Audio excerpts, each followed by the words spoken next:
हरे कृष्णा। तो आप सभी का हार्दिक स्वागत है आज के इस सत्र में, जिसमें हम नवम स्कंद में प्रवेश करेंगे। हमने जब भागवत की तैयारी आरंभ की थी पढ़ने की, तब हमने समझा था कि भागवत पढ़ना मतलब भगवान के साक्षात दर्शन करना।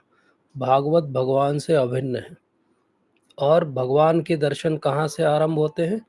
चरणों से आरंभ करना चाहिए हमें, चाहे हम श्री विग्रहों के दर्शन कर रहे हों, चाहे हम भागवत के दर्शन कर रहे हो। अर्थात पहले 2 स्कंद पहले पढ़ना चाहिए, और फिर धीरे धीरे हमको आगे बढ़ना चाहिए अपनी पढ़ाई में, और एक एक करके आगे के स्कंद की पढ़ाई हमको करना चाहिए। और इस तरह जब हम पढ़ते हुए आगे बढ़ते हैं तो फिर क्या होता है, धीरे धीरे भगवान अपना स्वरूप जो है वो हमें रिवील करते हैं। और भगवान का सुंदर जो स्वरूप है, ऐसा समझिए कि हम उसके दर्शन करते करते उनकी जो ग्रीवा है, जो गर्दन है, वहाँ तक आ गए हैं भगवान की। तो नवम स्कंद बहुत सुंदर है, और बहुत सारी छोटी छोटी स्टोरीज से मिलके बना हुआ स्कंद है। बहुत इंटरेस्टिंग, इतने सारी टीचिंग्स, इतनी सारे लेसन्स हमारे जीवन के लिए, बहुत प्रैक्टिकल। तो इसलिए ये सत्र और आगे के सत्रों को बहुत ध्यान से सुनिए। आज मैं विशेष रूप से आभारी हूँ हमारे अमरीश प्रभु जी और हमारे नटवर प्रभु जी का, कि उन्होंने समय निकाल के हमें ज्वाइन किया। Professor Natwar Agarwal sir anatomy के प्रोफेसर और एचओडी हैं मेडिकल कॉलेज में, और अमरीश सर के साथ ही हैं। और मैं विशेष रूप से उनको धन्यवाद ज्ञापित करता हूं कि उन्होंने समय निकाला। और प्रभु जी बहुत अच्छा भागवत पढ़ते हैं, और बिल्कुल नित्यम भागवत सेवया जिसको हम कहते हैं, वैसे नित्य रूप से भागवत पढ़ रहे हैं। तो मेरे बहुत बड़े इंस्पिरेशन है। तो मुझे बड़ा आज इंस्पायर्ड लग रहा है कि मैं बहुत कुछ बोलूं, लेकिन पहले हम सत्र आरंभ कर लेते हैं। वैसे ही लेट हो गए, फिर हम प्रभु जी को ग्लोरीफाई करेंगे उसके बाद। तो आज का जो विशेष सत्र है वो क्या है? वो सत्र है कि हमारी कुछ इच्छाएं होती हैं, अर्थात डिज़ायर्स, हमारी कुछ डेस्टिनी होती है, जो भविष्य व्यक्ता जो है चेहरा पढ़ के, हाथ पढ़ के बताते हैं, और फिर एक भक्ति होती है। ये तीनों के बीच बड़ी सुंदर कनेक्शन है, और ये हम समझेंगे। 4.5 स्टोरीज आज सुनेंगे। इन 4.5 स्टोरीज से हम सुनेंगे। अब मैं क्यों 4.5 कह रहा हूँ वो मैं बताऊंगा अंत में। तो आज हम समझेंगे कि हम अपनी किस्मत को कैसे बदल सकते हैं, कैसे हम अपना जो है वो फ्यूचर चेंज कर सकते हैं। ये हम समझेंगे कि सच में जीवन में वैल्यू किस चीज़ की है, और जितना समय भगवान ने हमें दिया है, इस समय का सबसे बढ़िया सदुपयोग हम क्या कर सकते हैं। तो हम सब जानते हैं कि भागवत के अंदर मुख्यतः 10 जो है वो टॉपिक्स पे बात होती है। अत्र सर्ग विसर्गश्च स्थानम पोषणम उत्तया मनवंतरी शानु कथा निरोध मुक्ति आश्रया। तो ये जो नवा स्कंद है, ये हमारे आचार्यगण समझाते हैं कि ईशानु कथा है। ये ईश भगवान और उनके जो अनुगत्य हैं उनकी कथा है। नवा स्कंद बहुत सुंदर है, और हम सब भाग्यशाली हैं। और विशेष रूप से मैं भाग्यशाली हूँ, और मैं कृतज्ञ हूँ आप सबका। आप सबके चरणों में मैं वंदन करता हूँ कि आप सबकी कृपा के कारण हम यहाँ तक पहुँच पाए। मैंने अपने जीवन में कभी नहीं सोचा था कि मैं नवम स्कंद पे कभी कहीं पे चर्चा कर पाऊँगा, लेकिन आज ये 57 सेशन है भागवत परिचय का, and I am so indebted to each one of you जो यहाँ हैं, जिन्होंने एक बार भी कभी ये सत्र अटेंड किया इन सारे 57 सेशंस में से, जो आगे करेंगे या जो सोचते हैं कि वो कभी करेंगे, उन सबको मैं दंडवत प्रणाम करता हूँ। और हम अगर शास्त्रों के आधार पर समझे तो नवम स्कंद हमें 3 बातें बहुत विस्तार से और बहुत अच्छे से समझाएगा। एक भक्ति, एक विज्ञान अर्थात जीवन कैसे चलता है, और एक वैराग्य। तो भक्ति, विज्ञान और वैराग्य, जो भी कथा आप सुने, ये 3 टेम्पलेट पुट करें। भक्ति से क्या सीखूं मैं इसमें, विज्ञान के आधार पे क्या सीखूं, और वैराग्य के आधार पे क्या सीखूं। नवम स्कंद मुख्यतः जो है वो सूर्य वंश और चंद्र वंश की कहानी हमें बताएगा। तो पहले 13 स्कंद जो 13 जो चैप्टर है वो सूर्य वंश के बारे में, और आगे के जो चैप्टर्स हैं वो चंद्रवंश के बारे में। तो अब क्या हुआ है, ये जीनियोलॉजी कैसे चल रही है, हमने 3rd कैंटो में भी पढ़ा और उसके आगे भी पढ़ा कि कैसे वह गर्भोदक्षाई विष्णु जी से ब्रह्मा जी का जन्म होता है। ब्रह्मा जी से मरीचि, मरीचि से कश्यप, कश्यप से व्यवस्वान या श्रद्धदेव या व्यवस्वत मनु। और इन व्यवस्वत मनु की एक पुत्री है और 10 जो है वो पुत्र हैं।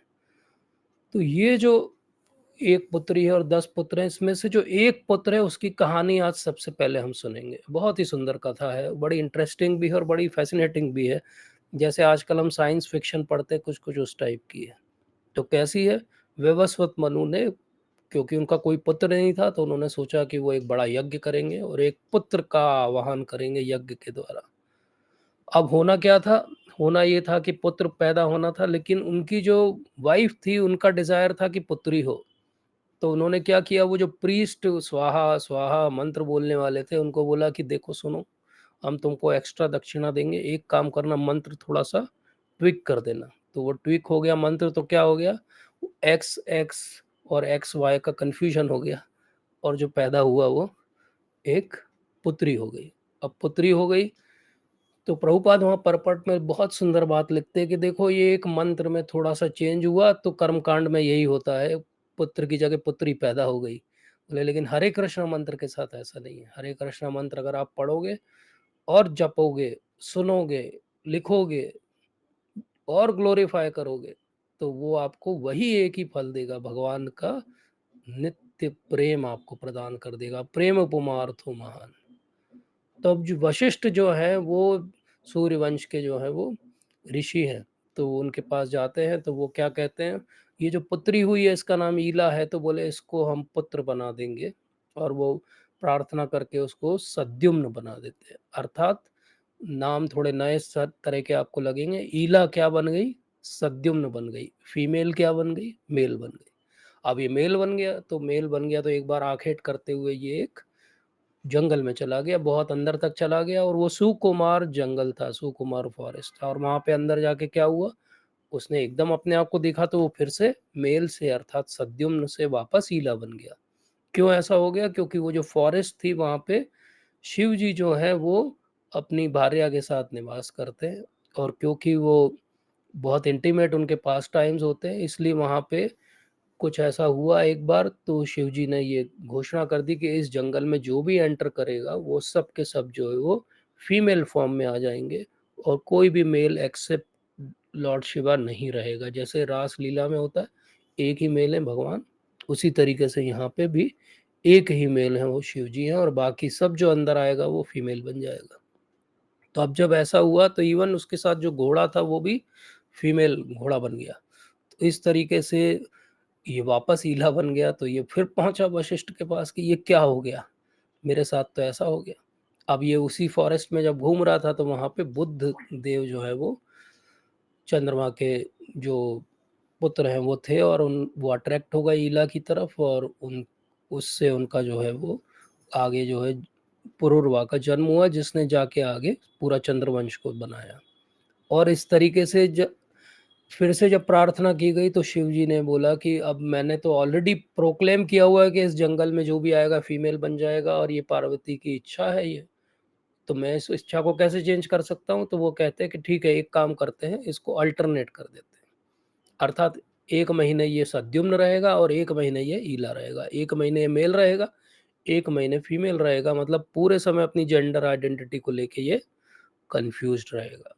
और फिर क्या हुआ, जब वो सद्युम्न है, तो वो राजपाट सँभालता है, राजा है, लोग उसके फॉलोवर हैं। लेकिन फिर प्रजा सोचती है, राजा साहब हर महीने कहाँ छुट्टी पे चले जाते हैं 1 महीने के लिए।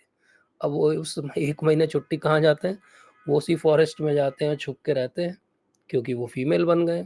तो अब एक बार मेल, एक बार फीमेल। सद्युम्न के रूप में उनके 3 लड़के होते हैं, और ईला के रूप में एक पुरुरवा जो है वो पैदा होता है। तो यहाँ पे क्या सोचने की, समझने की बात है, सद्युम्न की इच्छा है कि वो सद्युम्न बना रहे, लेकिन उसकी जो डेस्टिनी है वो उसको ईला बना के ही छोड़ती है। वो कितनी कोशिश कर ले, हाथ पैर मार ले, ईला सद्युम्न बन जाता है, लेकिन बना नहीं रह पाता है। तो ये एक जो कॉन्फ्लिक्ट है हमारे डिजायर और डेस्टिनी की। हम सबकी इच्छा है करोड़पति बन जाएं, हम सबकी इच्छा है सबसे फेमस व्यक्ति, सबसे सुंदर व्यक्ति बन जाए, हर कोई हमारी ओर आकर्षित हो जाए, ये हमारा डिज़ायर है। लेकिन हमारी डेस्टिनी क्या ऐसी है?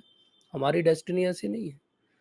जो करोड़पति लोग हैं वो सुंदर नहीं है, जो सुंदर हैं वो करोड़पति नहीं है, जो फेमस हैं वो इन दोनों में से कुछ भी नहीं है। तो पॉइंट क्या है? पॉइंट ये है कि हमारा डिज़ायर और डेस्टिनी का ये कॉन्फ्लिक्ट हमेशा चलता रहता है। अब इसके बाद क्या होता है? सद्युम्न के बाद फिर से वैवस्वत मनु के 10 जो है पुत्र होते हैं। सद्युम्न बाद में वो वानप्रस्थी हो जाते हैं और जंगल में चले जाते हैं, और फाइनली ही रियलाइजेस कि ये तो शरीर क्या है, कवरिंग है बोले, जिससे क्या फर्क पड़ता है, मेल हो या फीमेल हो, अगर भगवान की भक्ति नहीं कर रहे तो वेस्टेज है वो। तो ये बहुत इंपॉर्टेंट बात है। अब हम आज की दूसरी स्टोरी पे आते हैं, और ये स्टोरी है एक राजा प्रसधर की। ये भी उसी जीनियोलॉजी में आगे आते हैं। और प्रसधर क्या करते हैं? प्रसधर जो है एक वीरासन का व्रत ले लेते हैं। वो ये व्रत लेते हैं कि मैं हर गाय की रक्षा करूंगा, और इसलिए वो रात को भी गौशाला में वीरासन में बैठे रहते, तलवार लेके, कि कोई गाय को हानि ना पहुंचा दे।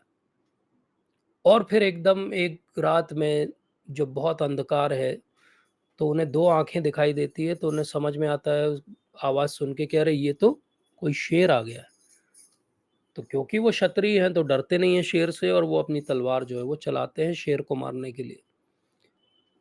और फिर वहां से सब आवाज खत्म हो जाती है, तो उन्हें लगता है कि ठीक है, मैंने शेर को मार दिया। लेकिन सुबह सुबह जब सूर्योदय होता है तो वो देख के हतप्रभ रह जाते हैं कि अंधेरे में जब उन्होंने तलवार चलाई थी, तो शेर का तो थोड़ा सा कान ही कटा और वो खून बहाता हुआ भाग गया वहां से। लेकिन वो तलवार इतनी तेज धार की थी कि पास में एक गाय थी, और उस गाय की गर्दन एक्सीडेंटली कट जाती है। उस व्यक्ति ने, जिसने ये निर्णय लिया था कि वो गायों की रक्षा करेगा, उसी व्यक्ति के हाथ से गाय का वध हो जाता है। अब जब प्रसदर के हाथों ये हो जाता है, तो वशिष्ठ जो उनके फैमिली प्रीस्ट है, वो बहुत इस बात को दिल पे ले लेते हैं। वो कहते हैं कि ऐसे कैसे कोई कर सकता है, और वो उसे श्राप दे देते हैं। जबकि होना क्या चाहिए था? फैमिली प्रीस्ट का काम है, प्रभुपाद परपट में समझाते हैं कि उसका काम था कि वो उसे समझते कि भाई ये तो एक्सीडेंट है, ये किसी ने जानबूझ के नहीं किया, वो तो रात भर जाग के गायों की रक्षा करने का प्रण लेके बैठा हुआ है जीवन भर के लिए, और उसी को श्राप मिल जाता है। तो ये हमारी डेस्टिनी होती है। कई बार हमारा डिजायर बहुत अच्छा काम करने का रहता है, लेकिन डेस्टिनी हमको ऐसी जगह लाके फंसा देती है कि हमारे हाथ से अच्छा करते करते भी किसी के लिए गलत हो जाता है। जब हम गलत हो जाता है तो हम बहुत सेंसिटिव होते हैं। हम बहुत सेंसिटिव होते हैं तो हम सोचते हैं कि क्या करें, कैसे हम इस बात से ऊपर निकलें, कैसे हम इस बात से ऊपर उठें। तो उसको शूद्र का जो है वो योनि मिलने का श्राप मिल जाता है। और प्रसधर क्या करता है? प्रसधर उसको सुनता है, हाथ जोड़ता है, बोलता है हे वशिष्ठ मुनि, जैसी आपकी आज्ञा। और उसके बाद क्या करता है? वो बहुत मन लगा के भगवान की भक्ति करता है। इतनी भक्ति करता है, इतनी भक्ति करता है कि उसके सारे कर्म श्राप सब नष्ट हो जाते हैं, और उसी जीवन में वो भगवान को प्राप्त कर लेता है। डिजायर, डेस्टिनी और डिवोशन। डिजायर था उसका रक्षा करना, डेस्टिनी ने उसको ऐसा फंसा दिया कि उसके हाथों ही बंद हो गया, लेकिन डिवोशन ने उसको वहां से निकाल दिया। वशिष्ठ जैसे महान ऋषि का श्राप भी उस पर कार्य नहीं किया, और क्या हो गया? उसको छुटकारा मिल गया। वो यहीं से इस पूरे जन्म मरण के चक्कर से ही बाहर निकल गया। तो इसलिए डेस्टिनी के ऊपर है डिवोशन। डेस्टिनी आपको फंसा सकती है, लेकिन डिवोशन आपको हर तरफ से निकाल सकता है। इसी तरीके से अब हम आते हैं तीसरी कथा पे आज की। तो एक राजा हैं शर्याती, और उनकी एक सुंदर सी कन्या है, उसका नाम ही बहुत अच्छा है, सुकन्या। और वो क्या करती है? एक दिन शर्याती कहते हैं कि सुकन्या चलो हम च्यवन ऋषि के आश्रम में चलेंगे, बहुत महान ऋषि हैं, उनके दर्शन करेंगे। अब ये च्यवन ऋषि के आश्रम में जाते हैं तो पता चलता है ऋषि तो बहुत लंबी तपस्या में है, तो वो तो नहीं भेंट हो पाएगी उनसे। तो ये आश्रम में घूम रहे होते हैं, और सुकन्या जो शर्याती की पुत्री है, वो एक बहुत बड़ी दीमकों की बाम्बी देखती है, और उसमें दो चमकते हुए से जुगनू जैसे उसे दिखाई देते हैं। तो उसको लगता है कि ये क्या है? तो वो वहाँ कौतूहलवश, छोटी सी है, तो वो वहाँ से कुछ एक लकड़ी उठा के ऐसे अंदर पुश कर देती है उस होल्स में से, और देखती है कि ब्लड आ रहा है। तो उसको समझ में आ जाता है कि मेरे से कोई बहुत बड़ी गलती हो गई है, लेकिन वो अभी किसी को बताती नहीं है। अब ये शरियाती के साथ, क्योंकि राजा है तो बहुत सारी सेना-वेना आई है, लेकिन पूरी सेना एक साथ बीमार पड़ जाती है, कुछ समझ में नहीं आ रहा क्या हो रहा है। तो फिर सुकन्या सामने आके कहती है कि शायद मैंने वो दीमक की बाम्बी में कुछ जुगनू समझ के जो डाला था, वहाँ पे कोई है। तो लोग कहते हैं कि वही तो च्यवन मुनि है वहाँ पे, इतने लंबे समय से तपस्या कर रहे हैं कि दीमकों ने उनके ऊपर बाम्बी बना दी है। बोले अरे! तो अब वो च्यवन ऋषि भी अपनी तपस्या से बाहर आते हैं, तो शरियाती जो है वो हाथ जोड़ के उनसे क्षमा याचना करना चाहते हैं। तो पास में ही सुकन्या खड़ी है, तो च्यवन ऋषि उसकी तरफ देखते हैं, बोलते हैं कि बहुत ज़्यादा क्रोधित हैं च्यवन ऋषि, वैसे भी बहुत क्रोधित होते हैं, उनका स्वभाव ही हमेशा से ऐसा हुआ है। तो वो पूछते हैं कि आपकी कोई पुत्री है क्या? वो ये बहुत वृद्ध हैं च्यवन ऋषि। तो शरियाती समझ जाते हैं कि इनका भाव क्या है, बोलते हैं हाँ, ये मेरी पुत्री साथ में ही आई है, और बोले मैं इसको आपको विवाह कराने के लिए लेकर आया हूँ। तो च्यवन मुनि का विवाह हो जाता है। बहुत वृद्ध है, ऐसा कहा जाता है कि पूरी चमड़ी उनकी लटक गई है, हाथ पकड़ के उनको सब जगह ले जाना पड़ता है। लेकिन सुकन्या, एक तो उसने जो अपराध किया था उनके प्रति वो, और दूसरा उसके जो संस्कार थे उसके कारण वो बहुत अच्छे से उनकी सेवा करती है। एक बार भी वो ये डाउट नहीं करती कि ये मेरे पति ऐसे क्यों हैं। और च्यवन मुनि से मिलने के लिए फिर अश्विनी कुमार आते हैं। वो कहते हैं कि हम अमृत लेके सब जगह घूमते हैं, लेकिन हमको अमृत का कोई भाग नहीं मिलता है। तो च्यवन मुनि कहते हैं मैं आपको अमृत दूँगा, लेकिन आपके पास जो विद्या है उससे आप मुझे फिर से यौवन दिलवा दीजिए। तो वो कहते हैं ठीक है, ये डील बहुत अच्छी है, हमें अमृत मिलेगा, कोई प्रॉब्लम नहीं है। तो वो च्यवन मुनि को एक हाथ से पकड़ के दोनों साइड से, क्योंकि चल भी नहीं पाते थे वो, अश्विनी कुमार उनको एक पास में एक लेक है उसमें ले जाते हैं। और जब अंदर जाते हैं, सुकन्या बाहर खड़ी हुई है, और जब बाहर निकलते हैं तो 3 बहुत सुंदर, जैसे अश्विनी कुमार है वैसे ही एक तीसरा व्यक्ति भी बहुत सुंदर दिखाई देता है। ये तीनों बाहर आते हैं, तो सुकन्या से वो कहते हैं कि अब आप चूज़ कर लो आपको कौन चाहिए। तो वो हाथ जोड़ लेती है और कहती है कि नहीं, आप खुद ही बता दो कि इसमें से मेरे पति कौन से हैं, मुझे और किसी से कोई लगाव नहीं। तो ये जो सुकन्या का पतिव्रता धर्म होता है, उसके कारण च्यवन मुनि बहुत प्रसन्न हो जाते हैं। थोड़े दिन के बाद शरियाती आते हैं वापस देखने कि क्या हुआ, मेरी पुत्री कैसी है। तो वो देखते हैं कि एक बहुत यंग व्यक्ति के साथ बहुत हँस-हँस के बात कर रही है पास में बैठी हुई। शरियाती बहुत क्रोधित हो जाते हैं, बोलते हैं कि ये सिखाया है मैंने, ये संस्कार दिए हैं, तुम्हारे पति कहाँ हैं? बोले यही पिताजी मेरे पति हैं। बोले वो तो बहुत वृद्ध थे। बोले नहीं, अश्विनी कुमार ने उनको फिर से पूरा जीवन दे दिया, यंग हो गए वो। तो शरियाती भी बहुत प्रसन्न हो जाते हैं। बाद में च्यवन मुनि बहुत बड़ा एक यज्ञ करते हैं और अश्विनी कुमार को भी वो अमृत देना चाहते हैं, लेकिन इंद्र को पता चल जाता है, तो इंद्र वहाँ पे आ जाते हैं। लेकिन इंद्र क्या कर पाते, च्यवन मुनि के पास बहुत पावर है, वो उनके हाथ, जिस हाथ में वज्र है उसी को वो इमोबिलाइज कर देते हैं, पैरालाइज कर देते हैं। इसलिए वो कुछ नहीं कर पाते। अश्विनी कुमारों को भी उस दिन से जो है सोमरस का भाग मिलने लगता है, अमृत का भाग मिलने लगता है। तो इस तरीके से यहाँ पे हम देखें तो सुकन्या का कोई डिज़ायर नहीं है, लेकिन उसकी डेस्टिनी ने उसको लाके कहाँ डाल दिया? च्यवन मुनि के पास डाल दिया। लेकिन उसने अपने डिज़ायर्स को हमेशा कंट्रोल में रखा और अपने पति को सब कुछ मान के उनकी सेवा की, तो उसकी आगे की डेस्टिनी चेंज हो गई। इसलिए डेस्टिनी, डिज़ायर और डिवोशन का बहुत कॉम्प्लेक्स जो है वो कनेक्शन है। इसी तरह एक छोटी-सी स्टोरी पासिंग रेफरेंस में आती है रेवती मैया की, कि कैसे ककुदमी जो उनके पिता हैं, वो उनके लिए एक सूटेबल हस्बैंड खोज रहे हैं। और धरती पे तो उनको लगता है कि इसके लायक कोई भी नहीं है, तो वो सोचते हैं हम ब्रह्मा जी के पास जाके पूछ के आते हैं। ब्रह्मा जी कहीं थोड़े बिज़ी थे, जब तक वो मिलते हैं और इनकी बातचीत संपन्न होती है, तब तक नीचे 27 से ज़्यादा जो है वो युगों की साइकिल गुज़र चुकी है। तो बोलते हैं, "अरे बाप रे!" बोले हाँ, ककुदमी तुम ऊपर आए, अब ये तो रिलेटिव है टाइम, तुम नीचे जाओगे तो तुम्हारा तो सब राजपाट खत्म हो चुका है, तुम्हारे साथ वाले सब खत्म हो चुके हैं। बोले अब मैं क्या करूँगा? इसका विवाह करने आया था मैं। बोले हाँ, इसका विवाह होगा, अब धरती पे बलराम जी हैं, बलराम जी से इनका विवाह होगा। तो बोले ठीक है, मैं बलराम जी के पास जाता हूँ। अब ये अलग युग की हैं, तो ये बहुत लंबी हैं, बलराम जी तो बहुत पावरफुल हैं, लेकिन उनकी हाइट उस युग के हिसाब से है। तो वो क्या करते हैं, वो एग्री हो जाते हैं, हाँ, हम विवाह करेंगे, लेकिन पहले दूल्हा-दुल्हन की हाइट तो एक सी होना चाहिए।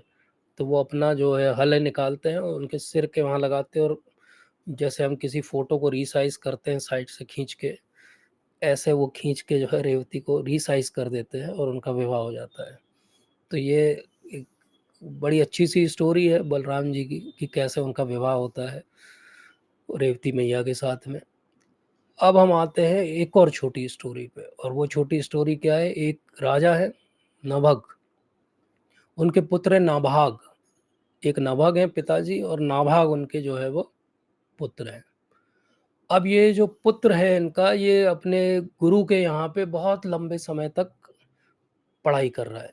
तो उसके जो बाकी भाई हैं वो तो पढ़ लिख के वापस आ जाते हैं, तो उनको लगता है अच्छा ये हमारा जो भाई है, ये वापस आने वाला नहीं है, गृहस्थ आश्रम में इंटरेस्टेड नहीं है, लगता है ब्रह्मचारी बनेगा, तो ये सारी प्रॉपर्टी को क्या करते हैं, आपस में डिवाइड कर लेते हैं।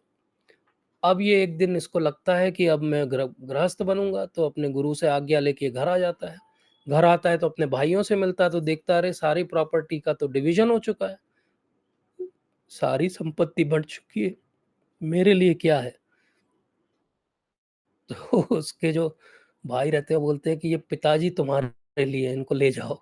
बोले बहुत बूढ़े हैं ये, परेशान करते हैं यहाँ पे, इनको ले जाओ तुम अपने साथ में। तो वो हाँ बोल के जी भैया, और वो ले आता है अपने पिताजी को। पिताजी बोलते हैं कि तुमको क्या लगता है मैं प्रॉपर्टी हूँ क्या कोई, कि लोग बाँट लेंगे मेरे को? बोले मैं किसी की प्रॉपर्टी नहीं हूँ। तो ये कहता है कि अब मैं कैसे अपना जीवन यापन करूँ? मैं क्या करूँ? मुझे तो कुछ दिया नहीं आपने, क्या करूँ मैं? जीवन कैसे चलेगा मेरा? तो वो कहते हैं रुको, रुको मैं तुम्हें बताता हूँ। अंगिर ऋषि के जो कुल वाले हैं वो बहुत बड़ा एक यज्ञ कर रहे हैं, और उसमें हर तीसरे दिन जो है उनसे एक मंत्र भूल जाएँगे, वो याद नहीं आएगा, गलत बोल देंगे। बोले ये 2 मंत्र तुमको मैं सिखा देता हूँ, वहाँ खड़े रहना और उनको बताते जाना, ताकि उनसे गलती ना हो। तो ये वहाँ पहुँच जाते हैं उस यज्ञ में, और वो मंत्र उनको टाइम टाइम पे बताते रहते हैं। उससे वो बहुत प्रसन्न हो जाते हैं कि ये बढ़िया अच्छा आदमी आया, इसने हमारा काम अच्छे से करा दिया। तो वो जितना यज्ञ में जो भी धन इकट्ठा हुआ था, उनको तो धन का कोई लोभ नहीं था, वो तो यज्ञ लोक कल्याण के लिए कर रहे थे। तो उन्होंने वो धन सारा इसको दे दिया। तो अब नाभाग के पास बहुत सारा धन आ गया, लेकिन जब ये लेकर जाने लगा तो वहाँ पे काले से एक व्यक्ति आया और बोले कि रुको, रुको, इस धन पे तुम्हारा अधिकार नहीं है, इस धन पे मेरा अधिकार है। बोले आप कौन हो? बोले ये पूरा यज्ञ मेरे लिए किया गया, तो इस धन पे मेरा अधिकार है। बोले मेरे पिताजी के पास चलते हैं, वो निर्णय करेंगे कि क्या होगा। तो ये नाभाग जो है अपने पिताजी नभग के पास आ जाता है और पूछता है कि पिताजी आपने कहा था कि वहाँ जाओ ऐसे-ऐसे करो, मैंने सब किया यज्ञ में, मुझे इतना सब दान भी मिल गया, लेकिन ये व्यक्ति कहते हैं कि ये इस पे तो इनका अधिकार है। तो वो बोलते हैं कि हाँ, सोच विचार के बाद तो ये समझ में आता है कि अधिकार तुम्हारा नहीं इनका है, क्योंकि ये दक्ष का यज्ञ था और दक्ष के यज्ञ के अधिकारी तो शिव जी होते हैं, तो स्वयं शिव हैं। तो बोले ये सब इन्हीं का है। तो वो इतना आज्ञाकारी है जो अपने भाइयों को बोल देता है हाँ ठीक है भैया, और पिताजी को ले आता है। जो पिताजी जहाँ भेजते हैं जी पिताजी, वो वहाँ चला जाता है। जब पिताजी कहते हैं ये सब तुम्हारा नहीं इनको दे दो, तो जी पिताजी वो फिर उनको दे देता है और शिव जी के सामने हाथ जोड़ लेता है। शिव जी इसकी आज्ञाकारिता देखकर बहुत प्रसन्न हो जाते हैं और कहते हैं कि ये सब धन क्या, मैं तुम्हें और भी बहुत कुछ दूँगा और तुम्हें बहुत सारा आध्यात्मिक ज्ञान भी दूँगा। तो इस तरीके से उसका डिज़ायर था कि उसे कुछ मिले। उसकी डेस्टिनी कैसे चेंज हुई, जब वो डेस्टिनी को एक्सेप्ट करने लगा। अच्छा मुझे सोसाइटी ने और मेरे परिवार ने कोई हिस्सा नहीं दिया, पैतृक संपत्ति में कोई बात नहीं। अच्छा मुझे यज्ञ से कोई हिस्सा नहीं मिला, कोई बात नहीं। When he started accepting his destiny, the destiny got change. मतलब विनम्रता से जो है एक्सेप्ट करने से भी बहुत कुछ जीवन में बदल जाता है। अब ये जो महान नाभाग थे, इनके ही पुत्र है अम्बरीश महाराज। अम्बरीश महाराज जो 7 द्वीपों के ऊपर राज करते हैं, जो आज तक के सबसे ऐश्वर्यशाली जो है राजा हुए। लेकिन सारा ऐश्वर्य उनको कैसा लगता है? उनको लगता है कि ये तो पत्थर है, इनका तो कोई उपयोग नहीं है जीवन में। उनको ऐसा ही दिखता है जब वो धन को देखते हैं, जब अपने ऐश्वर्य को देखते हैं, जब इतने 7 द्वीपों में फैले हुए अपने राजपाट को देखते हैं। लेकिन जब वो भगवान को देखते हैं तो फिर उन्हें समझ में आता है कि मेरा ध्यान और मेरा मन तो केवल भगवान में लगता है। तो पूरे समय 24 घंटे 24/7 वो कृष्णा कॉन्शियस है। अम्बरीश महाराज हमारे आइडियल एग्जाम्पल है, हमारे रोल मॉडल है। हमको कैसा बनना चाहिए? अम्बरीश महाराज जैसा बनना चाहिए। वो जब अपने राजपाट का भी कार्य कर रहे हैं, तो वो ये सोच के कर रहे हैं कि मैं केवल कृष्ण के लिए कर रहा हूँ। ना उनका कोई अटैचमेंट है, ना उससे उन्हें कुछ अपने लिए चाहिए।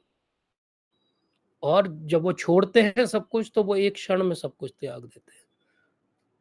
इतने अच्छे वो राजा हैं कि वहाँ के जो उनकी प्रजा है, उस प्रजा में भी भक्ति का इतना संचार हो रहा है। जब राजा इतना अच्छा होगा, तो राजा को देख के प्रजा भी क्या सोचती है? भक्ति तो बहुत अच्छी चीज़ है, हमारे राजा जी कर रहे हैं, हम भी करेंगे। तो सारे सिटीज़न्स जो है वो पूरे समय भक्ति में लगे रहते हैं, अपना कार्य करते हुए भी केवल भक्ति में लगे रहते हैं। भागवत में आता है कि उनमें से कोई भी स्वर्ग नहीं जाना चाहता है। मतलब वहाँ पे अगर कोई इंटरव्यू किया जाए कि कौन-कौन स्वर्ग जाना चाहता है, तो एक भी कैंडिडेट सामने नहीं आएगा। सबकी सबकी मेंटालिटी कैसी है? बस भक्ति करेंगे, भगवान के धाम जाएँगे, भगवान को प्रसन्न करेंगे। और ये भाव उनका कहाँ से आया है? ये भाव आया है अपने राजा को देखकर। तो ऐसे एक अच्छा जब लीडर होता है, एक अच्छा फैमिली में कोई एग्ज़ाम्पल होता है, जब समाज में कोई ऐसा उदाहरण होता है, जब श्रेष्ठ लोग भक्ति का आचरण करते हैं अच्छे से, तो उससे वो हज़ारों लोगों को इंस्पायर कर सकते हैं। श्रील प्रभुपाद इसके बहुत अच्छे उदाहरण हैं। श्रील प्रभुपाद एक व्यक्ति जिन्होंने लाखों करोड़ों जीवन बदल दिए, आज भी रोज़ बदल रहे हैं। श्रील प्रभुपाद की पुस्तकें जिन्होंने लोगों के सोच के दायरे को इतना बड़ा कर दिया है, लोगों को भक्ति जो है वो इतने सहज रूप से दे दी। और आज हम श्रील प्रभुपाद के अनुगत्य होके प्रयास कर रहे हैं कि हमें भी भक्ति का कुछ रस आस्वादन हो सके। तो ऐसे अम्बरीश महाराज क्या करते हैं? अम्बरीश महाराज की भक्ति इतनी ज़्यादा है कि स्वयं भगवान के सुदर्शन चक्र वहाँ पे रहते हैं उनकी रक्षा करने के लिए, उनकी सुरक्षा करने के लिए। स्वयं भगवान जो है वो उनको एक रोल मॉडल, एक एग्जाम्पल की तरह देखते हैं। क्यों ऐसा देखते हैं? क्योंकि सवे मना कृष्ण पदार विंदयो वंचांसी वैकुंठ गुणानुवर्णने करो हरि मर्दिन मार्ज नादैशु श्रुति चकार अच्युत सत कथोदय। तो क्या करते हैं वो ये करते हैं कि पूरा मन जो है उनका हमेशा भगवान के चरणों में लगा हुआ है। अगर वो कुछ बोलते हैं तो केवल भगवान की ग्लोरीज बोलते हैं और कुछ नहीं बोलते। अगर वो हाथ से कुछ करते हैं तो वो भगवान के मंदिर का मार्जन करते हैं। अगर उनके कान कहीं लगे रहते हैं तो या तो कृष्ण की बात सुनते हैं या कृष्ण के बारे में कोई बात करता है तो वो सुनते हैं। उनकी आंखें कहाँ लगी हुई हैं? भगवान के सुंदर विग्रह के रूप को देखने में लगी हुई हैं। और पैरों से वो क्या करते हैं? वो या तो मंदिर जाते हैं या मथुरा जाते हैं, वृंदावन धाम जाते हैं। अपने टच से क्या करते हैं? वो हमेशा भक्तों की सेवा करते हैं, उनके पैर दबाते हैं। अपने सेंस ऑफ स्मेल से क्या करते हैं? वो भगवान को जो तुलसी ऑफर्ड होती है, उसका बस सुगंध जो है वो ग्रहण करते हैं। अपनी जीभ से क्या करते हैं? भगवान के गुणों का जो है वो लीला का कथन करते हैं या फिर प्रसाद जो है वो अपने लिए ग्रहण करते हैं। तो इस तरीके से उनका सर हमेशा भगवान के सामने झुका रहता है और उनके डिज़ायर क्या है? केवल भगवान की सेवा करना। तो हमने देखा आज डिज़ायर क्या होना चाहिए? एक ही डिज़ायर होना चाहिए, केवल भगवान की सेवा करना। अगर इसके अलावा कोई भी डिज़ायर आस-पास भी आता है, तो वो हमारी डेस्टिनी को बदल देगा। मनुष्य के रूप में हमारा एक ही कार्य है, भगवान की सेवा में अपने आप को आत्मा के स्तर पे समझकर नियुक्त करना। अगर आत्मा के स्तर पे हम अपने आप को नियुक्त नहीं कर रहे हैं, तो हमारा डिज़ायर गलत है। और अगर वो डिज़ायर 24 घंटे में आधे मिनट भी गलत है, तो हमारा जो हेतु है इस मनुष्य जीवन का वो चूक जाएगा। अम्बरीश महाराज जो सारे द्वीपों के राजा हैं, जिनके पास ऐश्वर्य भर-भर के है, लेकिन वो अपनी इंद्रिय तृप्ति के लिए एक भी इच्छा नहीं करते हैं, एक भी इच्छा नहीं करते।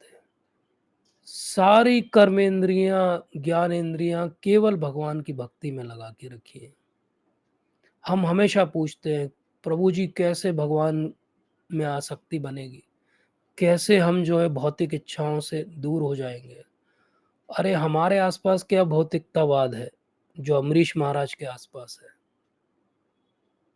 हमारे पास कहाँ कोई आसक्ति के साधन हैं, जो अमरीश महाराज के पास है। लेकिन वो सब छोड़ के उनकी पूरी आसक्ति मन, वचन, कर्म और जीवन भगवान के लिए। Duty with detachment is devotion.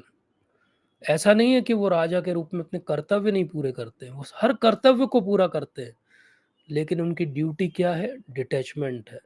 उनकी इच्छा क्या है? डिवोशन है। यही हमको सीखना है। इसके बाद कोई प्रश्न नहीं रह जाता। अगर आप अपना कार्य ड्यूटी समझ के कर रहे हो, डिटैचमेंट के साथ कर रहे हो और एक हेतु लेके चल रहे हो कि बस भगवान के प्रति भक्ति मेरी ना तो डिस्टर्ब होनी चाहिए और दिन दोगुनी रात चौगुनी प्रगति होनी चाहिए उसमें। अगर ये व्रत हम लेके चल रहे हैं, तो सब कुछ ठीक है। लेकिन हम कितनी भी भक्ति करें, मन लगा के करें, भक्ति में कभी-कभी कोई न कोई विघ्न आएगा।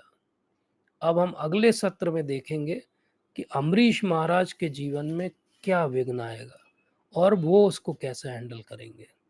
तो ये बात बहुत इंटरेस्टिंग है कि कोई भगवान में पूरा मन लगा दे, उसके बाद भी जीवन में उसके कुछ न कुछ संकट आ सकता है। लेकिन उसका ध्यान उस संकट पे नहीं है, उसका ध्यान किस पे है? भगवान पे है। उसका ध्यान है कि मेरे से कोई वैष्णव अपराध ना हो जाए। उसका ध्यान ये है कि मुझसे कोई भी ऐसा कार्य ना हो जाए कि लोग कहें कि अम्बरीश ये भगवान का भक्त कहता था अपने आप को, ये क्या कर दिया इसने? ये जो सेंसिटिविटी है, ये एक्चुअली एक्चुअली आइडेंटिटी है भक्त की। ये सेंसिटिविटी होना चाहिए कि लोग मुझे भक्त के रूप में आइडेंटिफ़ाई कर रहे हैं। लोग मुझे ये आइडेंटिफ़ाई कर रहे हैं कि ये श्रील प्रभुपाद के अनुगत्य हैं।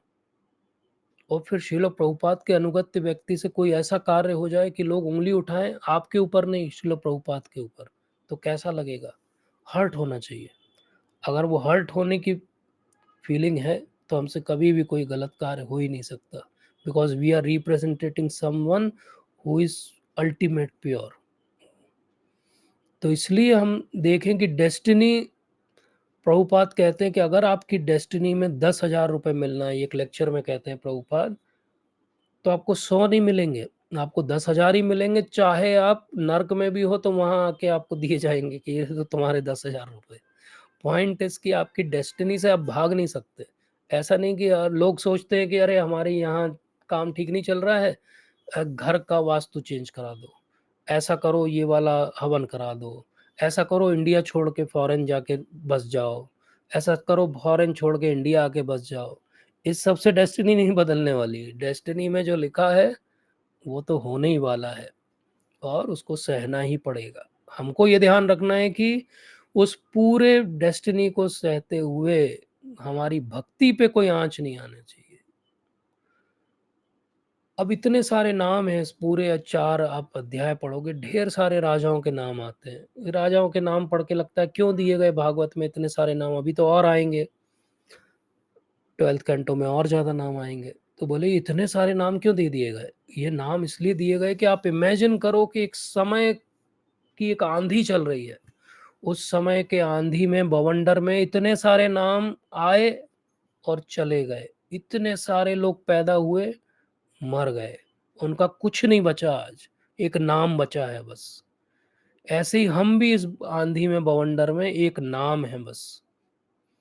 क्या हम भी केवल नाम रह जाएँगे कि हमारा नाम भी कोई नहीं लेगा? क्या होगा हमारा? हमारी डेस्टिनी क्या होगी? अल्टीमेट डेस्टिनी क्या होती है? इस भाग्य के ऊपर भी कोई भाग्य है क्या? वो भक्ति से बदल सकता है। भाग्य से बड़ी बात है भक्ति। भक्ति हमें उस पूरे बवंडर से, इस पूरे 3 गुणों से सबसे बाहर निकाल के हमको एक ऐसा पद दे सकती है, जहाँ से हम कभी नहीं गिरेंगे, जहाँ समय का कोई प्रभाव नहीं है। तो जो आंधी में फंसा हुआ व्यक्ति हो सालों से, हजारों करोड़ों सालों से, अगर उसको आप ये ऑप्शन दो कि क्यों आप इस तरफ आना चाहोगे क्या? तो उनमें से कौन है जो मना करेगा?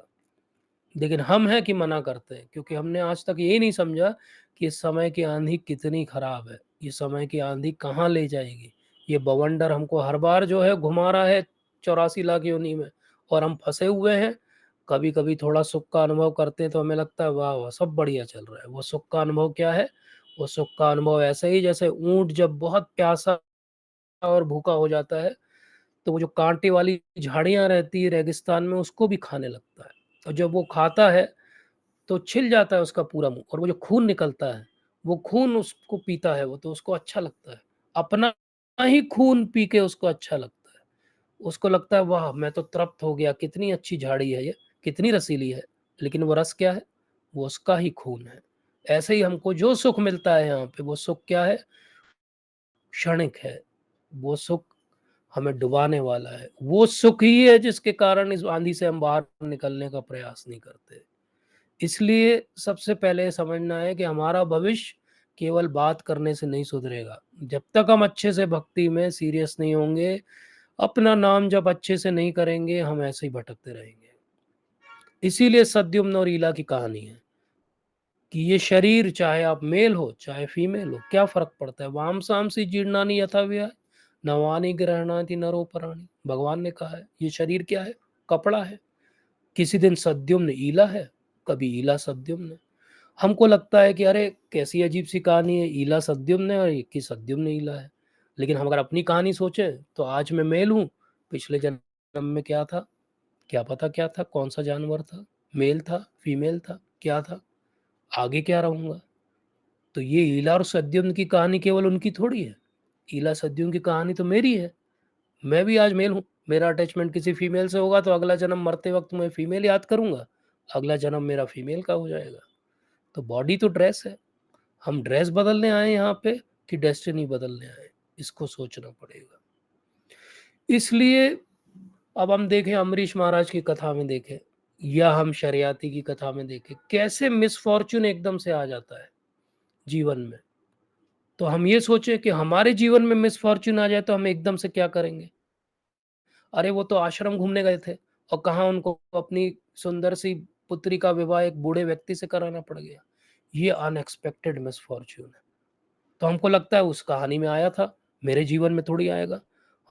हमारे जीवन में कभी भी कुछ भी अनएक्सपेक्टेड हो सकता है। हम उसको कैसे हैंडल करेंगे? जिस दिन वो अनएक्सपेक्टेड इवेंट आएगा, मेरा पहला थॉट क्या होगा? मैं क्या बचाना चाह रहा हूँ अपने जीवन में? मैं अपना पैसा, धन, प्रतिष्ठा बचाना चाह रहा हूँ कि मैं अपनी भक्ति बचाना चाह रहा हूँ? ये हमें अपने आप से पूछना पड़ेगा। एक और बात है जो स्पेशली हमको सीखनी है, भक्त के रूप में सबसे ज़रूरी है सरलता। आज जो सबसे ज़्यादा कमी है भक्तों में, वो है सरलता की।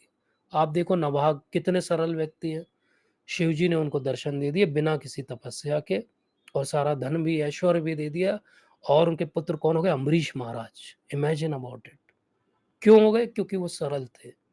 आज हमारी सबसे बड़ी परेशानी क्या है? हम थोड़ा-सा पढ़ लेते हैं, थोड़ा-सा सुन लेते हैं, हमको लगता है हम तो गुरु महाराज से ज़्यादा जानते हैं, हम तो प्रभुपाद से ज़्यादा जानते हैं, हमको तो ये भी याद है, हमको वो भी याद है, हम तो इनसे ज़्यादा जानते हैं, उनसे ज़्यादा जानते हैं। सरलता हमारी समाप्त हो गई। सरलता ही वैष्णवता है। अगर कोई सरल नहीं है जीवन में, सोच में अपनी, तो सारी वैष्णवता दिखावा है। अगर आप सरल नहीं हो अपनी सोच में, तो आप वैष्णव नहीं हो, केवल दिखावे के वैष्णव हो, एक्सटर्नल वैष्णव हो। सरलता जीवन का हिस्सा होना चाहिए। प्रभुपाद बार-बार कहते हैं सिंपल लिविंग, हाई थिंकिंग। अभी क्या है? High living, no thinking. सोचना ही नहीं है कुछ। जो चल रहा है डेस्टिनी जहाँ धक्का दे दे, यही मैं सोच रहा था, यही मेरे जीवन में होना था। ऐसा नहीं होना चाहिए। जीवन में बहुत सारे मिसफॉर्च्यून कभी-कभी श्राप के रूप में पुराने ज़माने में हम पढ़ते हैं। बोले श्राप आजकल थोड़ी कोई दे सकता है किसी को। ठीक है, श्राप नहीं दे सकता, लेकिन किसी न किसी रूप में कोई न कोई सेटबैक तो हमारे जीवन में आता है। आप सद्युम्न को देखो, सद्युम्न ने क्या किया? उसने अपने सेटबैक को टॉलरेट किया। ठीक है, मैं 1 महीने सद्युम्न हूँ, 1 महीने ईला हूँ। मैं जब सद्युम्न हूँ तो मैं राजा हूँ, जब मैं ईला हूँ तो मैं चुपचाप हूँ। ऐसे हम भी अपने लिमिटेशंस को टॉलरेट करना सीखें। सिंप्लिसिटी का मतलब ही है टॉलरेंस। तितिक्षवा कारुणिका। अगर आप तितिक्ष नहीं हो, तो आप काहे के वैष्णव? लेकिन हम प्रसदर की कथा में देखें, उसको भी एक श्राप मिला शूद्र बनने का। उसने क्या किया, भक्ति करके वो श्राप के भी ऊपर उठ गया। या तो आपकी भक्ति इतनी हो कि आप इन सब से ऊपर उठ जाओ, या फिर उसको टॉलरेट करो, या तो सद्युम्न की तरह टॉलरेट करो, या प्रसदर की तरह ट्रांसजेंड करो। अब आप डिसाइड करो।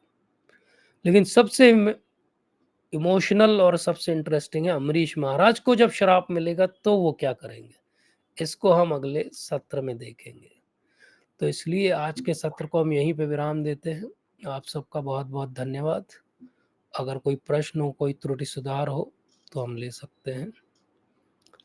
अंकित प्रभु जी। हरे कृष्णा प्रभु जी, दंडवत प्रणाम। हरे कृष्णा प्रभु जी, धन्यवाद प्रभु जी। जी प्रभु जी। Thank you Prabhu ji. प्रभु जी, अगर आपकी आज्ञा हो तो एक दो चीजें जो महाराज से सुनी थी, राधा कुंज महाराज के, वो शेयर करना चाहते हैं। यस यस, बताइए ना प्रभु जी। यस।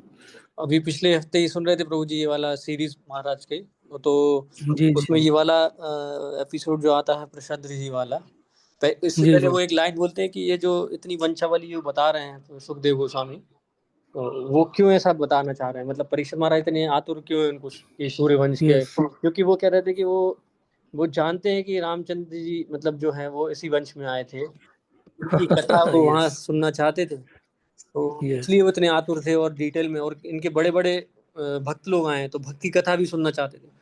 तो प्रसिद्ध की कथा में जब वो गाय का वध हो जाता है उनसे, तो उसमें उन्होंने एक बात बोली जो कि मतलब उनको थोड़ा सा वो सपोर्ट कर रहे थे उसमें, कि अगर वो श्राप दिया था उन्होंने तो इसलिए भी दिया था कि आगे भविष्य में ये पता चलना चाहिए कि आप कोई भी हो, गाय की वैल्यू कितनी होती है, गौ रक्षा की, तो वो यस। इम्पोर्टेंस देने के लिए उन्होंने श्राप जो दिया वो ठीक दे दिया। हालांकि परपोर्ट में परपट में प्रभुपाद कहते हैं कि as a family priest yes, he should have a lenient attitude तो टुवर्ड वो हिज फॉलोअर। गाय को सपोर्ट करने के लिए उन्होंने ऐसा बोला। और एक जगह फिर ये जैसे हमने श्राप वाला जो एपिसोड पढ़ा कि उनको श्राप लगा और वो अनअलॉयड डिवोटी हो गए एंड ही गॉट फ्रीड। अभी हम आगे इसी मतलब इसी एपिसोड में हम देखेंगे नाइन्थ कैंटो में, नाइन्थ चैप्टर में, नाइन्थ कैंटो में, उसमें इन्हीं के वंश में एक और आते हैं राजा सौदास, हाँ सौदास। तो उनको भी यस यही वशिष्ठ मुनि श्राप देंगे। यस और यस उसमें भी इत्तेफाक से बिल्कुल सेम सिचुएशन है, इनकी भी गलती नहीं यस। थी, प्रशद्र की हाँ हाँ।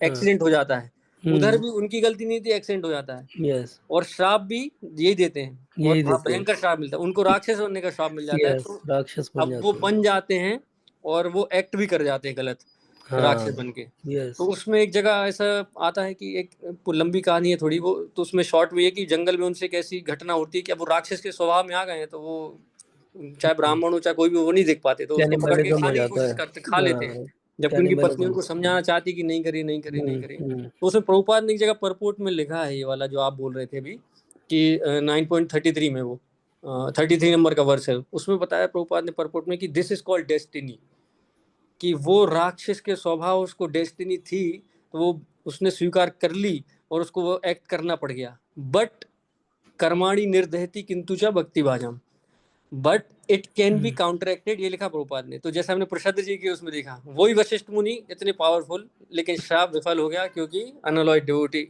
बन गए वो भगवान के। यस यस और यस। वो सरलता वाला पार्ट उसमें भी महाराज ने बहुत बोला था, जो आपने बताया कि सरलता कितना बड़ा ऑर्नामेंट है। राधानाथ महाराज ने भी इसके बारे में मतलब जो लेक्चर सुने, काफ़ी इम्पोर्टेंस दिया है कि सिंप्लिसिटी बोले फाउंडेशन है भक्ति की। तो सरलता बहुत ज़रूरी है, कि शंकर जी खुद आ गए उनके पास, पूरे इस कथा में कहीं भी ऐसा सुनने नहीं मिलता कि शंकर जी खुद आके यस दर्शन दे रहे हैं।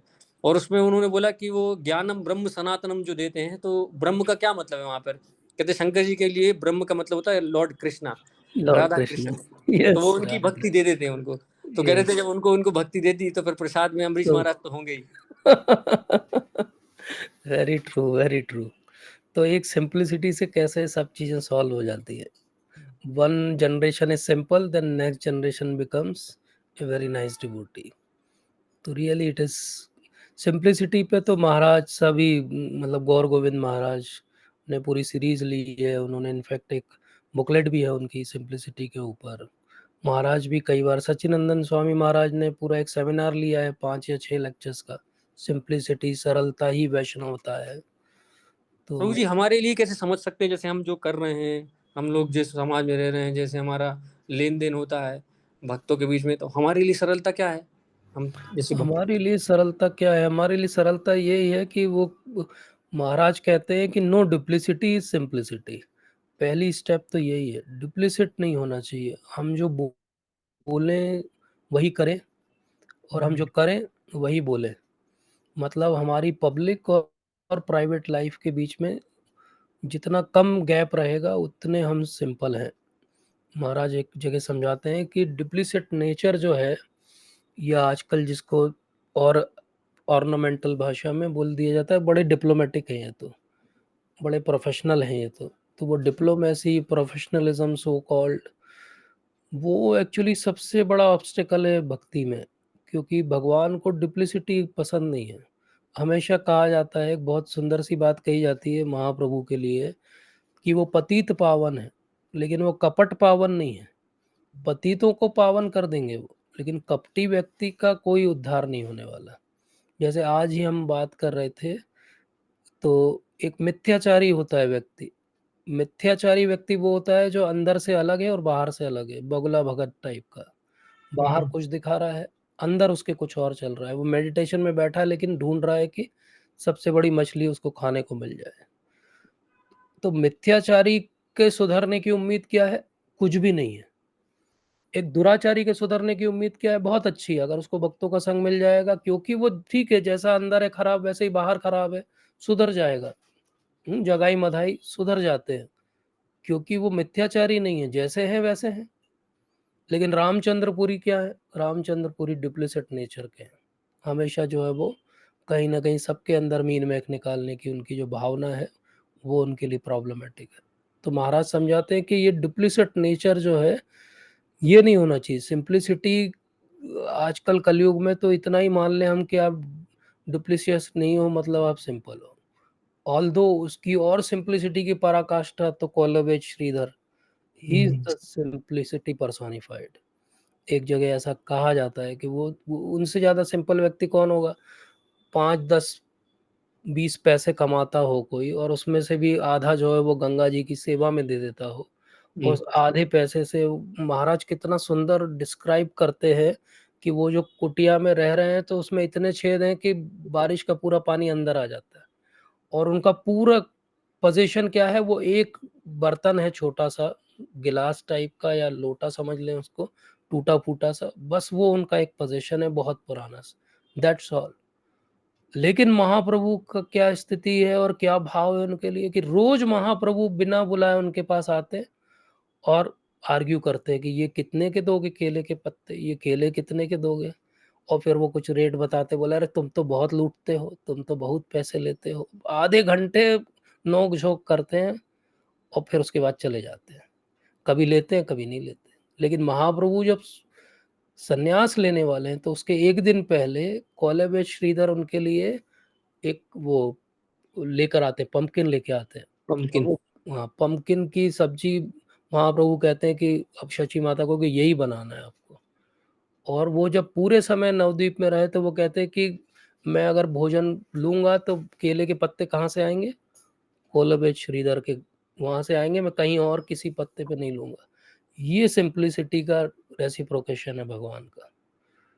तो तो क्या जी हम, एक जगह, yes, sorry sorry for yes, interruption, yes. ये आपने ये वहां से बताया तो एक जगह मुझे याद आ रहा है, वो मुझे अभी भी समझ में नहीं आया है। आप अच्छा हुआ वो निकल आया प्रसंग, तो आपसे पूछने का मौका मिल गया।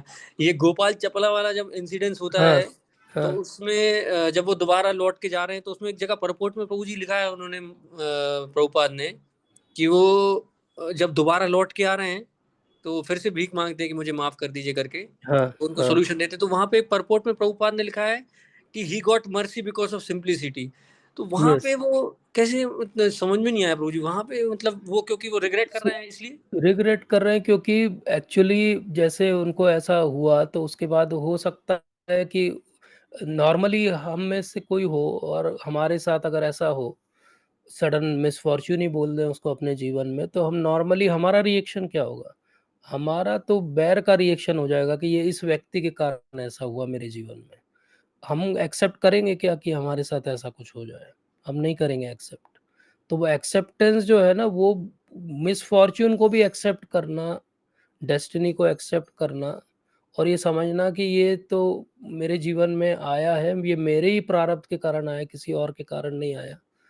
तो वो एक्सेप्टेंस है उनके अंदर, इसलिए वो कहते हैं कि he is so simple that he is ready to accept things as it is. तो ये सिंप्लिसिटी ही तो है, मतलब हम अगर चीज़ों को जिस फेस वैल्यू पे हो उतने में एक्सेप्ट करने लगें, यही तो सिंप्लिसिटी है। हम कितनी बार चीज़ों को अपने चश्मे से देखते हैं, अपने कलर से देखते हैं, बायस होके देखते हैं। हमको जो व्यक्ति अच्छा लगता है वो गलत भी करता है तो हम उसका सपोर्ट करते हैं। तो ये सिंप्लिसिटी कहाँ है? ये तो डुप्लिसिटी है। सिंप्लिसिटी तो ये है कि जो है वो बोलने की जो है वो हिम्मत, ताकत, यही सिंप्लिसिटी है। तो इसीलिए मैं कई बार सोचता हूँ कि गौर गोविंद महाराज, मतलब he is simplicity personified. Maharaj is simplicity personified. तो हम तो इतने भाग्यशाली हैं कि इतने सारे उदाहरण हमारे सामने, हम उनके वीडियो देख सकते हैं, साक्षात उनके दर्शन कर सकते हैं। ऐसा होना चाहिए सिंपल वे, कैसा अभी 2 हुआ? दिन पहले मैं देख रहा था उनका एक वीडियो, तो उसमें वो एक उनके डिसाइबल बैठे थे, तो चैंटिंग के ऊपर बता रहे थे कि, तो उनसे ही बोलने लगे, कहने लगे सबके लिए कि ही is not chanting, he is, ask him, कह रहे ही is chanting only 4 round because he is not testing Hari नाम, ही इज टेस्टिंग स्टूल। वही, ऐसे कह रहे थे, ही इज मैं तो कई टेस्टिंग बार स्टूल अपने ही आप के को सामने बोल इमेजिन रहे थे। करता हूँ कि महाराज लेक्चर ले रहे होते तो मैं सबसे पीछे जाके बैठता क्योंकि वो तो सबसे आगे वाले को, मिस्टर पीटर यू आर, वो उनसे कह रहे दूसरे से ही बुलवा रहे, कह रहे पूछो इससे, कहते ही इज इससे पूछो टेस्टिंग कितने स्टूल, राउंड का चांट कहते था। बाबा he is testing stool, he is not chanting, he is chanting only 4 round, कह रहे थे।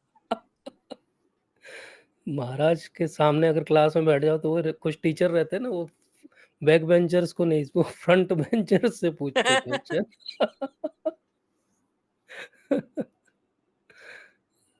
But he is so straight forward, कितना बढ़िया, मतलब अमेजिंग। कोई और कुछ कहना चाहता है आज के सत्र के बारे में?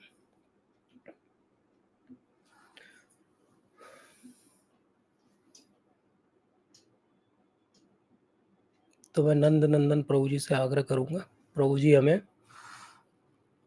कुछ समरी बताएंगे 10-15 मिनट्स में। जी प्रभु जी। हरे कृष्ण प्रभु जी, धन्यवाद प्रणाम। हरे कृष्ण प्रभु जी, धन्यवाद प्रभु जी। प्रभु जी Srila is very Prabhupada enthusiastic about Bhagavatam and he messages me regularly। कभी कभी मैं उनके मैसेज को ऑनर नहीं कर पाता हूँ, आई पब्लिकली अपोलोजाइज फॉर इट। नहीं प्रभु जी, वो कई बार मेरे से ही मिस हो जाते हैं। बताइए प्रभु जी। श्रील प्रभुपाद जी की जय। प्रभु जी जय। कैंटो 3 में थे, चैप्टर 10, 11, 12, समय, सृजन और संहार। मतलब सृजन का समय या समय का सृजन, इसमें समय कैसे बना है और ये संसार कैसे बनता है इसके बारे में बताया गया है। तो इसमें 3 वर्ड आते हैं, हु, वाई या हाउ। साइंस क्या है कि हाउ का उत्तर सबसे अच्छे तरीके से देती है, वाई का कुछ हद तक बताती है, और वो मतलब कौन इसके पीछे रीजन है उसके बारे में साइंस का उसका ये पैटर्न है कि पैराडाइम है कि अगर वो लैब में उसको प्रूव ना कर पाए या उसको प्रूफ ना कर पाए तो वो उसको नहीं मानती है। तो स्टीफन, इसने अपने एग्जांपल दिया था कि स्टीफन हॉकिंग्स है जो कि brief history of time book उन्होंने लिखी थी, उसका काफी प्रसिद्ध भी हो गए थे। तो उनसे जब टाइम के बारे में पूछा गया था तो उन्होंने उसका आंसर दिया था कि ओनली टाइम विल टेल। और ऐसे ही एक एग्जांपल आपने बताया था कि आइंस्टीन से जब पूछा गया था कि टाइम क्या है तो उन्होंने बताया था कि टाइम वही है जो घड़ी में दिखाता है। तो इस तरह से उन्होंने ऐसे जवाब दिए जो कि कोई मतलब छोटा बच्चा भी बता सकता है। तो उसमें ये होता है कि हमें कोई भी बात अगर विस्तार से समझनी हो तो हमें बैलेंस अप्रोच रखना चाहिए। और हमें जैसे कोई जब कोई चीज़ का हमें आंसर नहीं पता चल रहा है तो हम उसको भगवान से जोड़ के ऐसे नहीं बता सकते कि ये कोई गैप फिल्टर के रूप में हमें भगवान को यूज़ करना चाहिए। इसके एग्जाम्पल आपने बताया था कि जैसे बिजली कड़कती है तो पहले के आदि मानव समझते थे कि बिजली मतलब भगवान का रूप है, तो वो डरते थे। फिर जब बाद में उन्हें पता चला तो फिर उनका बिहेव बदल गया। तो इसमें रहता है कि अब सही अप्रोच हमारा क्या होना चाहिए। तो इसमें ये होता है कि कोई बात हमें इसलिए समझ में आ रही है क्योंकि इसके पीछे भगवान है, और भगवान ही उसके कारण इसलिए बात हुई हमें समझ में आ रही है कि गॉड इज एक्सप्लेनेशन फॉर एक्सप्लेनेबिलिटी। तो इस किसी बात को हम इसलिए समझा पाते हैं क्योंकि उसके पीछे भगवान है। तो हमने इसमें भागवतम में निर्णय लिया था कि हम जब भागवतम पढ़ेंगे तो इसके ही मतलब इसी को फाइनल प्रमाण मानेंगे। तो अब ये क्वेश्चन आता है कि भागवतम हमें ये कॉस्मोलॉजी क्यों पढ़ा रही है या क्यों समझाना चाहती है।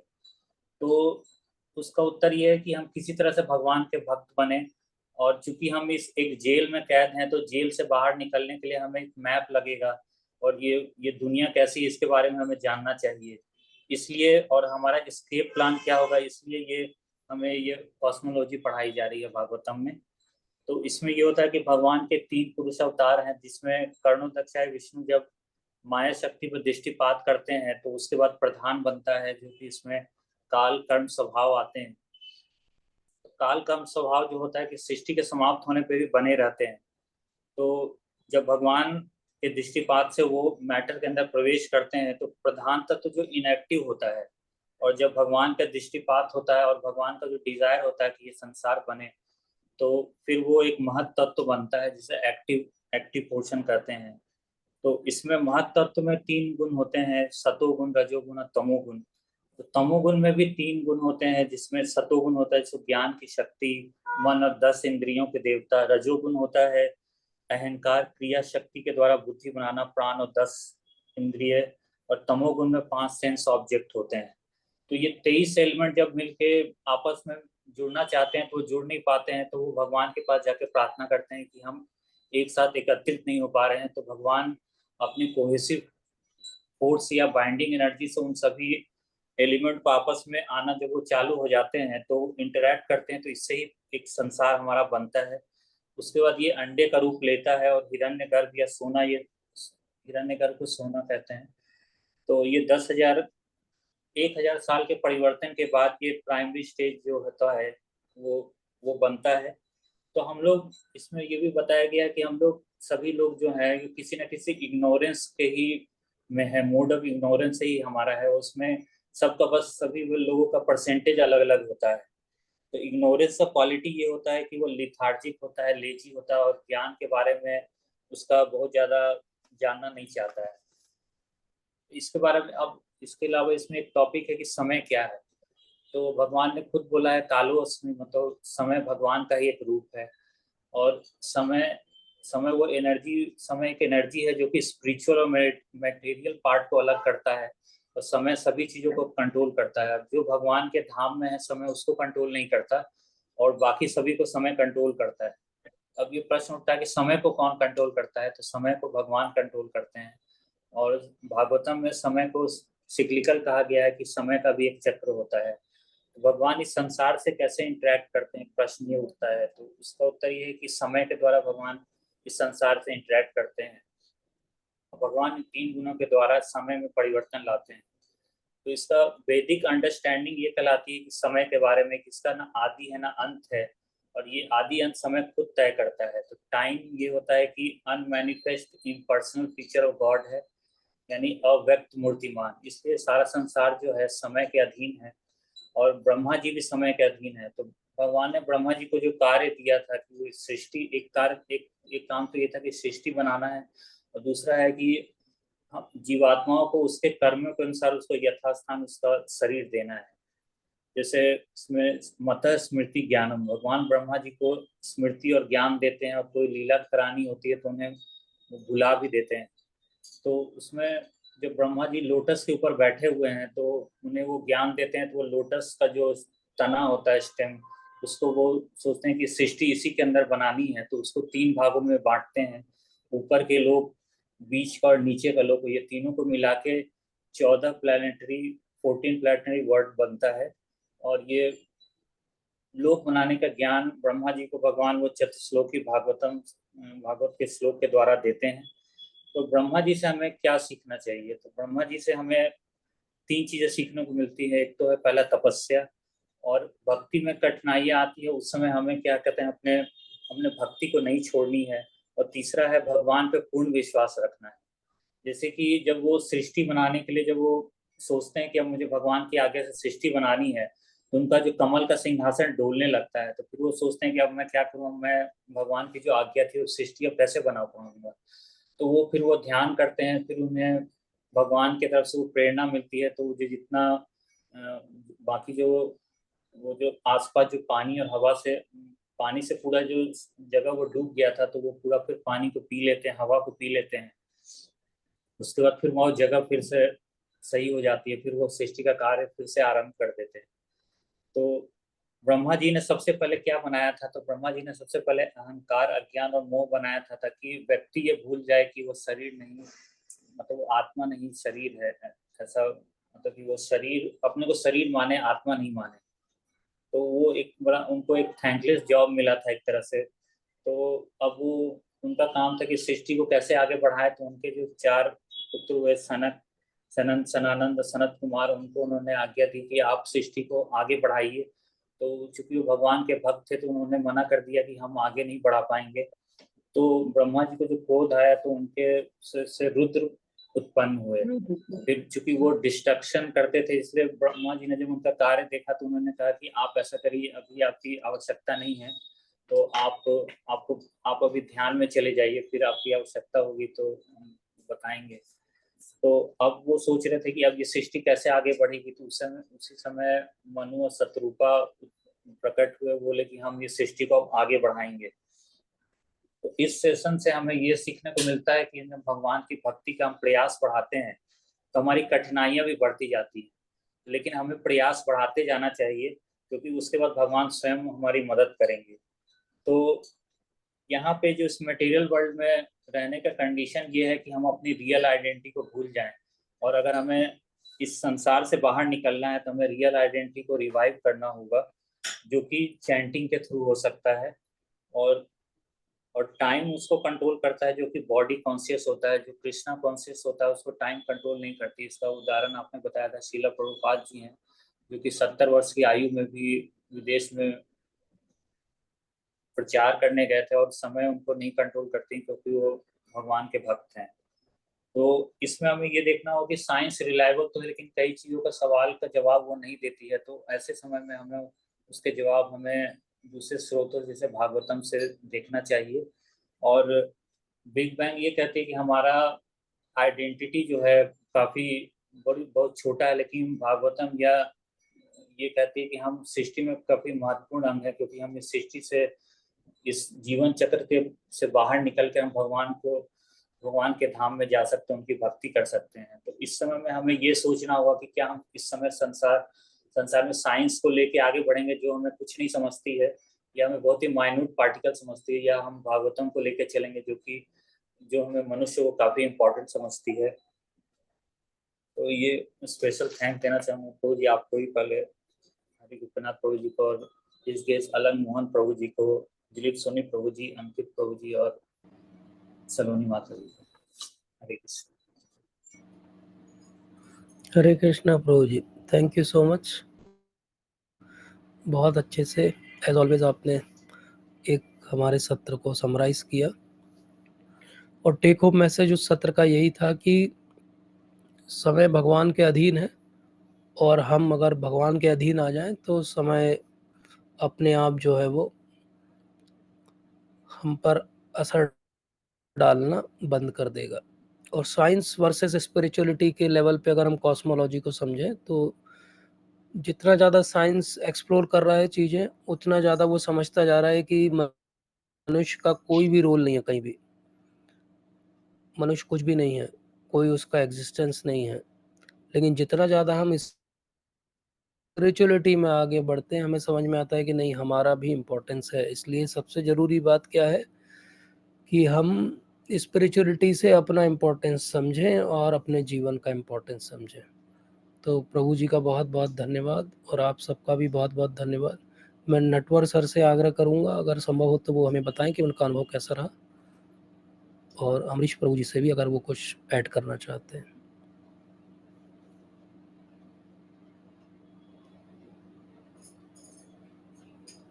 अमरीश प्रभु जी। सर प्रणाम sir. Yes, Hare Krishna sir. How was the experience? Hare Krishna sir. We are so thankful to you. Sir मैं आपके लिए थैंकफुल सर, आपने इतना अच्छा सेशन लिया और भागवतम को इतने अच्छे से आपने एक्सप्लेन किया। 9th कैंटो में अभी 2-4 दिन पहले ही पढ़ना शुरू किया हूँ सर, और जो जो कहानियाँ कथाएं मैंने पढ़ी थी, सच में उसको इतना सिंपल डिजायर, डेस्टिनी और डिवोशन के फॉर्म में आपने बताया सर, जो मतलब हम सोच ही नहीं, हम पढ़ लेते थे उसको, लेकिन उसका जो अर्थ है, इतना डीप नॉलेज, वो हमको समझ ही नहीं आता था। तो सच में आपकी बड़ी कृपा है कि इस चीज़ को इतने अच्छे से सिंप्लीफाइड वे में उसका वास्तविक अर्थ आपने समझाया। और मुझे लगता है कि हर शनिवार को मुझे अटेंड करना चाहिए इसको, समय निकाल के। बहुत अच्छा है सर, आप इतना डिवोशन से इतने लोगों का कल्याण कर रहे हैं। और जो बात आज एक्चुअली मेरे ऊपर भी लागू होती है कि जो डेस्टिनी है उसको स्वीकार करना बहुत जरूरी है। जो भी हमारे पर गुजर रहा है, प्रभु ने कुछ न कुछ कृपा करके बताई होगी। तो आपके सेशन से टेक होम मेरे लिए आज के यही है कि डेस्टिनी को स्वीकार करो और भक्ति को नहीं छोड़ना है, जो मुझे समझ में आया। Yes Prabhu ji, thank you Prabhu ji. Prabhu ji ने Thank you, सच में sir. हमें सहार दिया है हम सब के लिए कि भक्ति किसी भी हालत में हाथ से ना छूटे, जो मिल गई है करोड़ों जन्मों के बाद गुरु महाराज की, भगवान की कृपा से, वो ना छूटे। बाकी तो सब हाथ से आता जाता रहेगा और सब चेंज होता रहेगा अपने आसपास। वो हजारों करोड़ों जीवन में चेंज हुआ है, फिर चेंज होता रहेगा। तो बहुत बहुत धन्यवाद प्रभु जी। बिल्कुल सिंप्लिसिटी पर्सोनिफाइड है। सिंप्लिसिटी सीखना है किसी को तो प्रभु जी का संग करना चाहिए। प्रभु जी बिल्कुल सिंप्लिसिटी में जीते हैं और बिल्कुल he is a very nice devotee, very nice devotee. We are thankful Prabhu ji, आप अपना ऐसे ही एसोसिएशन हमको देते रहें। जब भी समय हो हम आग्रह करेंगे कृपया। जी जी, थैंक यू प्रभु जी। अमरीश प्रभु जी कुछ कहना चाहते हैं आज के सत्र के बारे में? हरे कृष्णा प्रभु जी, धन्यवाद। हरे कृष्णा प्रभु जी, धन्यवाद प्रणाम। जी प्रभु जी। बहुत ही अच्छा सेशन रहा। पिछला लास्ट वाला मैं अटेंड नहीं कर पाया था, तो फिर मैंने अगली बार अमरीश महाराज की चर्चा होगी। अंकित प्रभु जी ने भी बहुत अच्छा वो जो है और अच्छा डिस्कशन हुआ उसका। मैं यही सब आप बता रहे थे तो मुझे पिछला सेशन ही याद आ रहा था कि वो उसमें आपने बताया जो बलि महाराज जो है, तो जब वो उन पर विपत्ति आती है तो जो भगवान का अनुग्रह है, तो जब विपत्ति है तो वो भी भगवान का अनुग्रह ही है, और जब मतलब अच्छी स्थिति आती है तो वो भी भगवान का अनुग्रह है। तो मुझे याद आ रही थी।